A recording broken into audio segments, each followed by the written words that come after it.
Roundtable. I'm Ed Codi, and welcome our guest, the general manager of the Pittsburgh Steelers, Kevin Colbert. And Kevin, I'm going to say you're still the general manager. I'm not going to say former. I don't know when you're officially stepping down, probably sometime here in the near future. Yeah, that's true, Ed. I mean, my contract runs through the 31st, and, Mr. Rooney and myself agreed that we'll work through that period. And, once he sorts out who his next general manager will be, then we'll see if there's a role.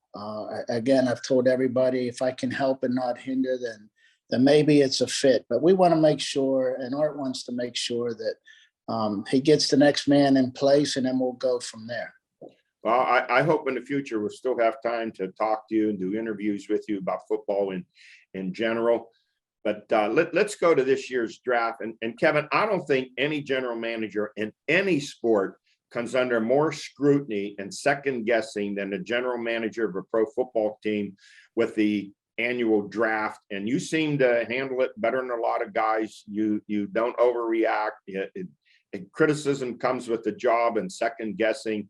And of course, your number one pick, Kenny Pickett. Some people elated, a lot of Pitt fans elated, some questioning why you didn't go maybe for someone else like a run-stopping defensive tackle or an offensive tackle. So your thoughts on why you took Kenny Pickett first?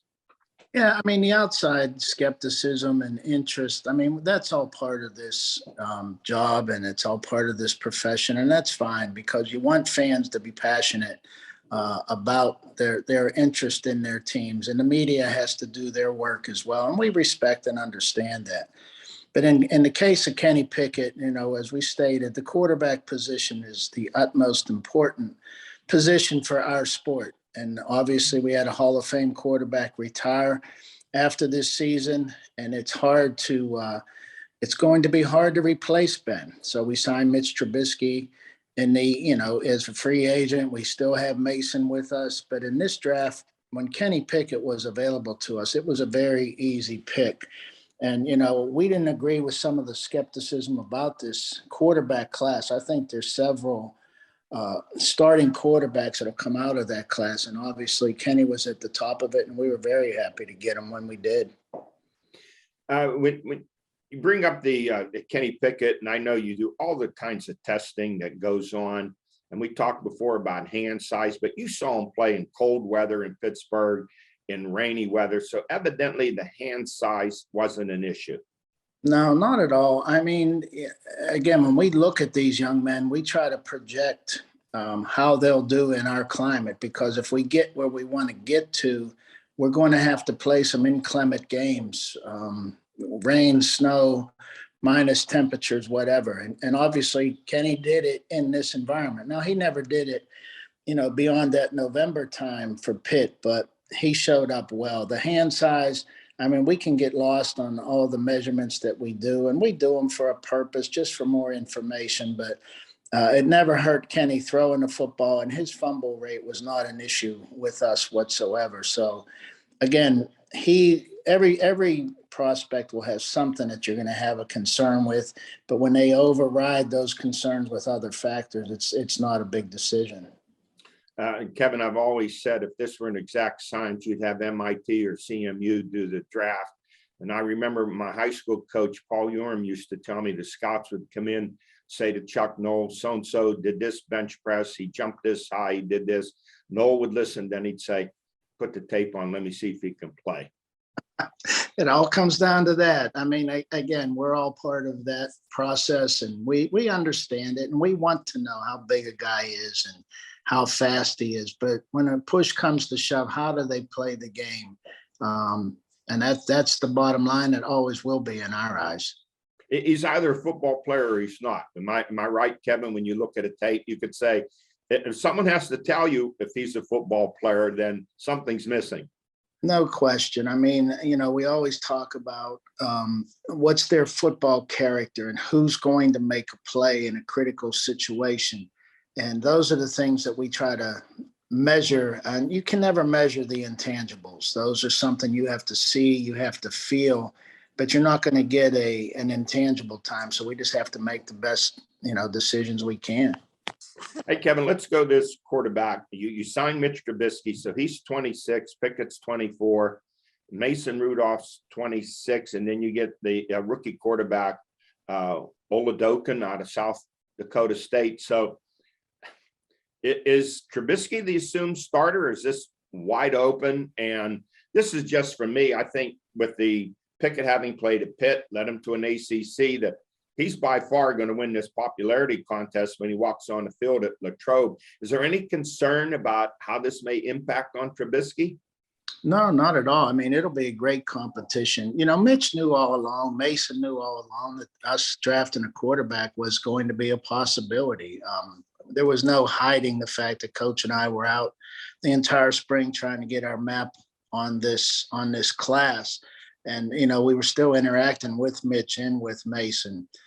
Chris Oladokun, he came in for a visit, pre-draft visit. So nothing was hidden. They understand this is a critical position that, you know, we have 4 young candidates, as you mentioned, and how it sorts out. Coach will have, he'll have a nice time, not a nice time, but he'll have a good endeavor of watching them in OTAs, mini camps, training camps, preseason games.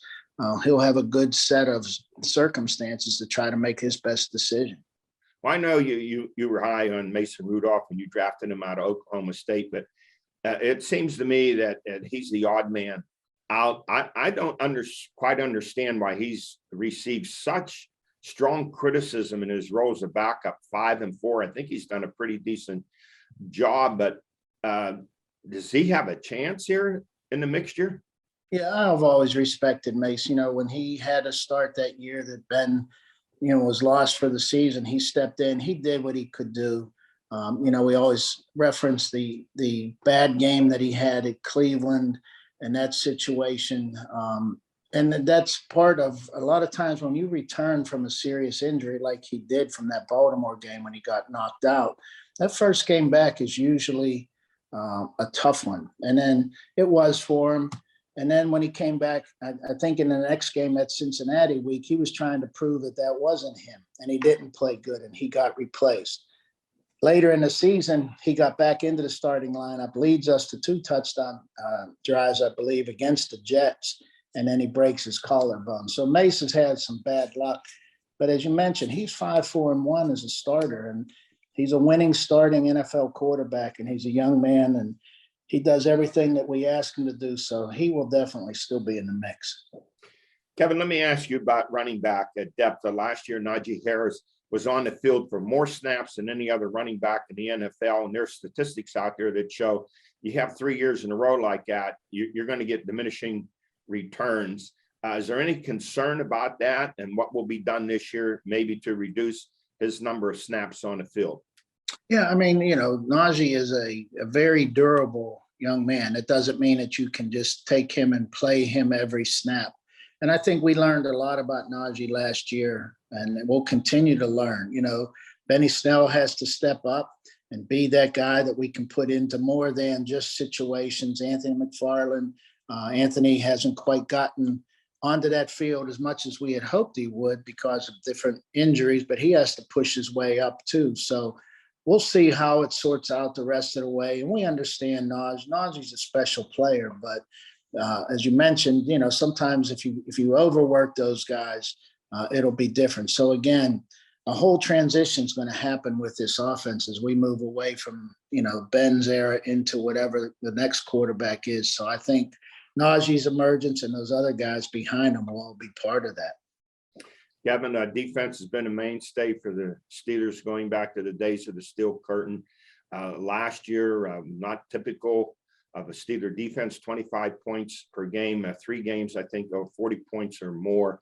Last in the NFL against rushing average, and 3 200-yard rushing games, which is very uncharacteristic. So you feel with the signing of Miles Jack and Levi Wallace and plus your free agent drafting of the defensive end out of Texas A&M, that you're going to shore up some of the problems in a run defense?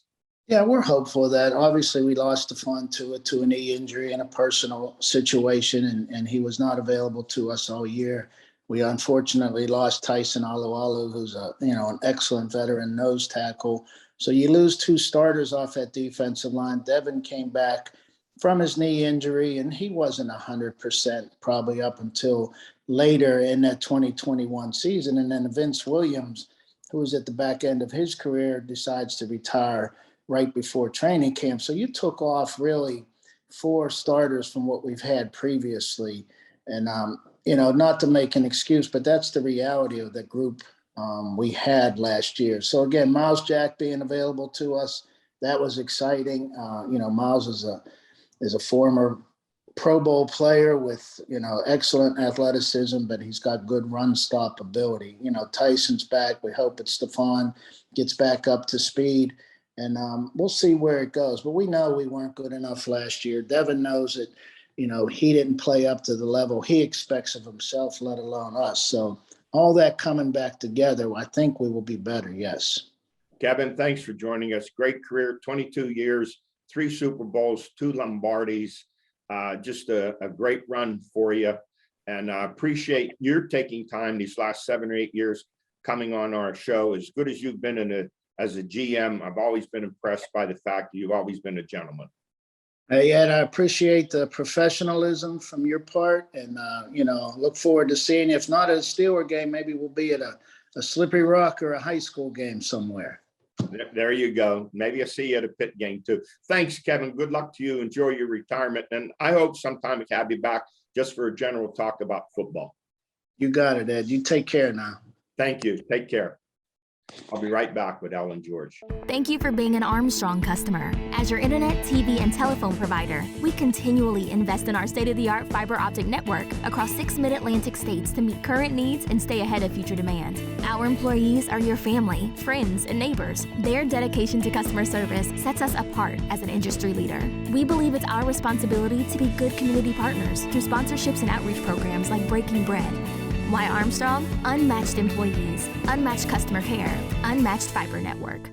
I am back, joined to my right by the Swami, George Abraham, to my left, the Tiger, Albert Campman. Guys, it's the month of May, high school playoffs in every sport occurring this month. Let's go to our high school spotlight, top athletic performances of the week in softball. Ainsley McLean, Seneca Valley, 3 hits. Cara Pasquale, Seneca Valley, 3 hits. Ava Fox, Karn City, a home run, 3 RBI. Jaden Posinski of Karn City, a home run, 4 RBI. Pitcher Mara Patton, Karn City, a 3-hit shutout win with 9 Ks. Taylor Davis of Knock, 3 hits. And Lindsey Edwards of Knock, 3 hits. In baseball, pitcher Madden Clement of Butler, a 1-hitter and a 3-1 win over Seneca Valley. That puts Butler in the playoffs. Tommy Caroli of North Catholic, 3 hits, 3 RBI. Blake Primrose of North Catholic, 3 hits. Justin Stubka of North Catholic, 3 hits.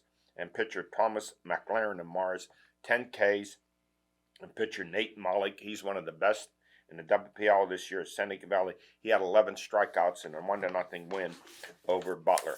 In gymnastics, Seneca Valley sophomore Isaiah Clerkley, he's an outstanding diver in the WPL and in the PIAA, but he will compete at the Level 10 USA Gymnastics in Mesa, Arizona this weekend. Track and field, Jonathan Price, Seneca Valley, a school record in a triple jump, 46 feet 2 inches. Doug Hoffman, a Union AC Valley, a 3-event winner. Cody Daniels, a Montauk, a 3-event winner. And at the national level, I know you guys remember this girl, Marianne Ackerman, Slippery Rock High School. She's a freshman at Oregon State University. She was 4th in the discus at the Oregon State Invitational, 149 feet and 8 inches. Yeah, you have to be good if you're leaving here to go to Oregon State. Right, she was a good basketball player. Very good. Remember, we had her on the show. Absolutely. And another Slippery Rock High School grad, Julia Hart, she hit 4 home runs with 11 RBI in 6 games last week for Geneva. The sophomore first baseman, she was named President's Athletic Conference Hitter of the Week. And honors high school basketball, All-State, Michael Wells of Newcastle, first team 5A, and Devin Carney of Butler, first team 6A. Congratulations to both of them. Yeah, Michael Wells was not even in the Fab Five in Pittsburgh, so that's how you know. That's how you know it's politics.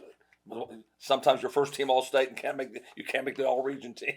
I think it's second year for Carney. make an Makes all-state. sense. Oh, you put the Yeah. numbers up he put up. Gee. Well, let's go to our stories of the week. National Hockey League playoffs. The Pens are on fire. I haven't seen them play this well since they won back-to-back cups 5-6 years ago. They have been relentless in their drive against the net. They played their best defense of the year. This is for a team that struggled their last 25 games, lost their top two goalies in Tristan Jarry and Casey DeSmith to injuries, although Jarry's back skating. In steps Louis Domingue. I try to call him Domingue. I try to give that French accent to it incorrectly like Lemieux. But while he's given up 9 goals in 2 games as a starter, he's also come through at big times, especially in that 4-3 overtime win when he shut out the Rangers the last 3 times. And then after Igor had that big game in that 4-3 loss where he had 79 saves, second most in National Hockey League history, the Pens have destroyed him with 16 goals against him. Yeah, I remember sitting here 3 shows in a row. You thought Eddie, you thought the Penguins were done, and I kept saying to you, "It's the playoffs are coming." That's a different level. Yeah. You can't. I mean, it means zero. I mean zero. The regular season. Well, I was concerned the way they played at the end of the year. But I said to you, it means nothing, and I was right. Igor should It have means saved this thing. yes. Yeah. This one Yeah, game. he's waving. He was waving at the Penguins. Yeah, But I guess he's going to start in the 5th Yeah, game. they and the said that. Pens up Yes. 3-1. Yes. He's going to start again. Now, just caution. Remember, a few years ago, the Pens were up on they can Tampa lose. 3-1. And Tampa Yeah. swept them the last and 3. that's what I'm saying to you. And The Penguins that never to get that 4th game. it's hard. Yeah, it's No, to get through that first round, it's hard to get that 4th it's game. so great. Look how Washington's playing. Right. Another one. There's another one. They're doing tremendous. Yes. But Crosby and Gensel and Bluger and Rodriguez, man, they've come through big time. Last night's in the 7-2 win, Crosby had 3 points, a goal, and 3 assists. He's been on fire too during the playoffs, as has Gensel has been on fire. And as I say all the time, now Crosby's their best player. I mean, that's it. But once again, you didn't mention who was second. The player that's dominant for him is Letang, and no one ever mentions him. He plays 40, Right. 30 minutes. But see, you didn't mean to. You just ignored his name. You just ignored him. They can't win without him. I think there's we no take it. chance. They take it for for granted. granted. Everybody 'cause does. he's Every so Penguin good. fan And what forgets how good he is. What he it does bothers me so bad. defensively. No. And you know, in the 7-4 win, when Heinen had the go-ahead goal, make it 5-4 there in the 3rd period, the Pens defense just smothered the Rangers, kept them on their side of the That's a great point, ice Eddie. the whole time. But what I like about the Pens, and I've always said this before, your best defense is when you're playing in the other team's net on constant attack, because they can't come down and score on you. Yeah, offensive zone play is why Colorado's the best team in hockey. They keep it down.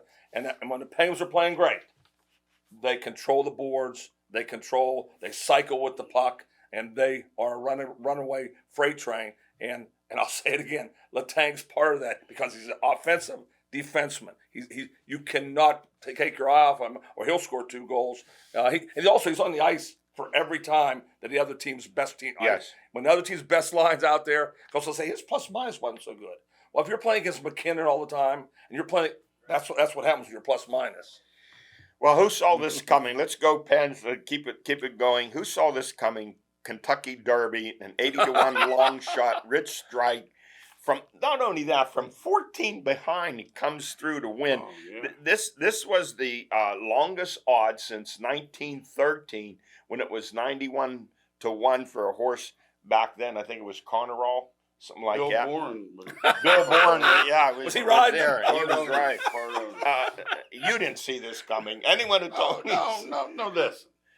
did this horse get in on a scratch? Yeah, but listen, if he saw it coming, he wouldn't have been 81-1. So don't Yeah. listen to anyone that says, unless they willed the 3 backwards, they didn't have it. It's that simple. If- Now, if they willed the 3 backwards, they could have had it. Unless someone said, "Oh, well, I just like to bet $5 on the biggest odds." Well, you Or could. something like that, Yeah. which happened. Hey, he runs over about, you know where he You runs. did that. No, I'll tell you what it makes me know why nobody had him. I didn't know who the horse was that was coming down because it looked like it was a 2 horse. It did. And it said, what number's that? Yeah. It was a 20. I heard a guy doing. A guy does it on professionally. Yeah. He said, I looked. He said, I can't tell you what color the 21 saddlecloth is because And I've never they didn't even seen know it. what was going Yes. on. I give the guy credit, announced it. He had it. When they scratched Ethel Road and put Rich Strike in, I probably said, oh, okay, whatever. That might have put in Francis the Mule Yes. And instead. he runs Oh, I at like that Mahoney- show. He Francis runs at the Bull, I like Manning that. Valley every week. Is that right? That Runs right over here. Now, Right over here. Now across the Richard border. Dawson paid $30,000 for this colt. That's how much a French bulldog costs. No. No, you get the right German Shepherd, you're right there. Yeah. I agree. That's unbelievable, Well, isn't they it? made their money back, Saturday. That's like getting a used car that wins the Yeah. Indianapolis 500. Exactly. Amazing. Well, hey, let's move on. Major League Baseball. If you've lost 9 straight, 20 at 21, 22 at 25, what is the remedy? Well, you have the Pirates come to town. Yeah. The Reds take 2 out of 3. The one game that the Pirates won, it's their most valuable player, David Bednar. He's 4 for 4 in saves, 0.71 ERA, strikes out the side. You know, without him, the Pirates might be eyeballing the Reds. But how do you figure this? They come home playing maybe the best team in the majors, and they beat the Dodgers 5-1.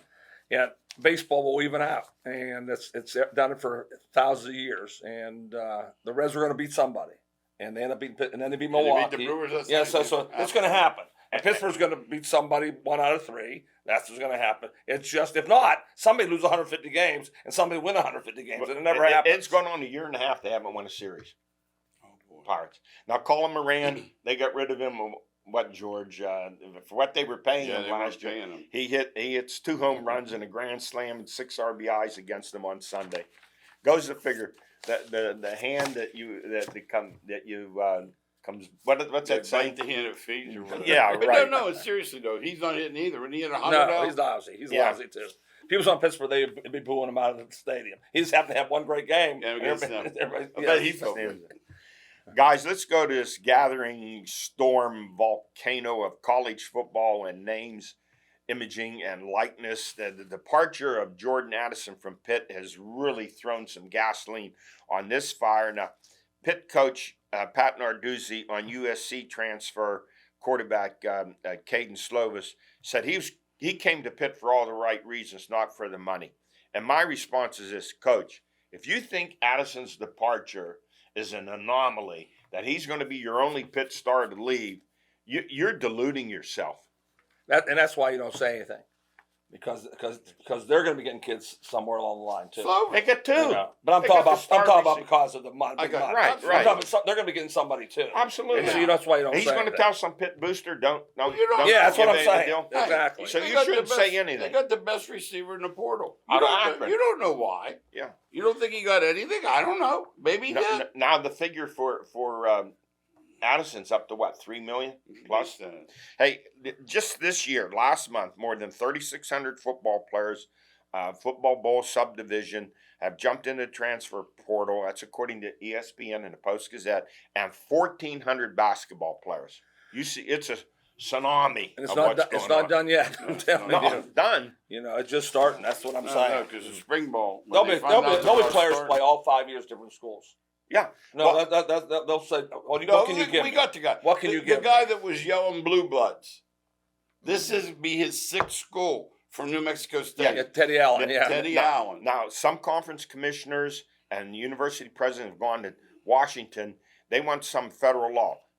The Supreme Court already voted 9-0 in favor of this. Plus, you have various states with the legislation to favor it. Now, guys, I know I'm repeating myself. This stuff is going to explode till you're down to 4 power conferences, and the Kansas States, Vanderbilts, Northwesterns, Indiana, Wake Forest. They're going by way of the white buffalo. They're out of it. Yeah, NCAA that's gonna explode, no question. I don't know what to do with the smaller conferences.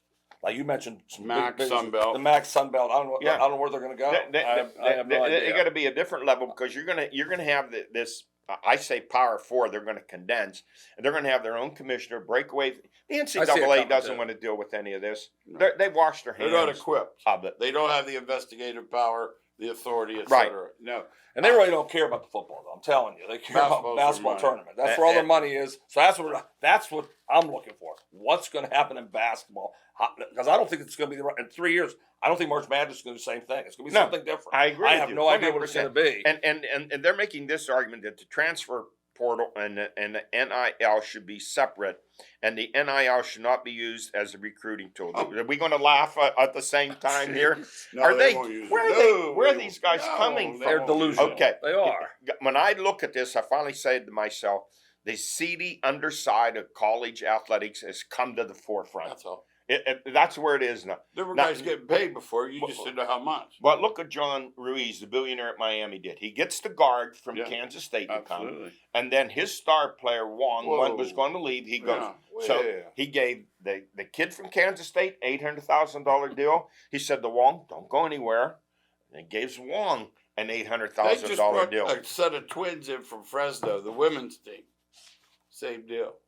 Now, some of them are thinking, hey, let's go to the Fair Labor Standards Act, which is part of the New Deal, which means you make these players employees of the university. They negotiate their contracts. Oh, the first thing I'm thinking of, here's a UCLA USC game, and they say, starting today, the UCLA offensive line will not play. They're on strike. Yes. And 4 or 5 of the defensive players from you. That's what's going to happen. They could go on strike now under this And Fair they could Labor be Standard. fired. And they could be fired and have their scholarship. Just think, somebody revoked. told us 25 years ago, this is what's going to come down to. Oh, We would have looked at it as a laugh. Get out of here. Oh, jeez. it's going to explode, and you're going to have this Darwinism of college sports. Only the rich and the strong are going to survive. You know what hurts us? Those middle, like Al said, the MAC, the Sun Belt. If they don't have those big boys to play guarantee games, they can't survive. They're going to go from D1 to D3. Absolutely, and they're going to cut back on their scholarships. They'll have to. Down to maybe 30, 35 a year in order to survive. And I think a school like Stanford, they won't even take players. No, They won't. They won't be part of this. We had to be, hey, They won't be Al part and of I, it. we asked They the won't. Vanderbilt coach one day, we said, how's that portal help? And he said, we can't use it. Yeah, it's opened the door, and I'm like I said last week, these presidents and athletic directors for poaching coaches and giving these enormous salaries of 8, 9, 10 million a year have no one to blame but themselves. And basketball's already affected because the old time coaches like me, they don't want to do it. So Jay Wright gets out right down the line. They'll Yeah, all Roy be Williams. Only the young And- whippersnappers will want to do this. And here's what's really sad: this tradition of college football no and to tradition. loyalty No and all that tradition. stuff, Zero. it's gone. Zero. It's done. Zero. Hey, we run out of time. We'll see you next week.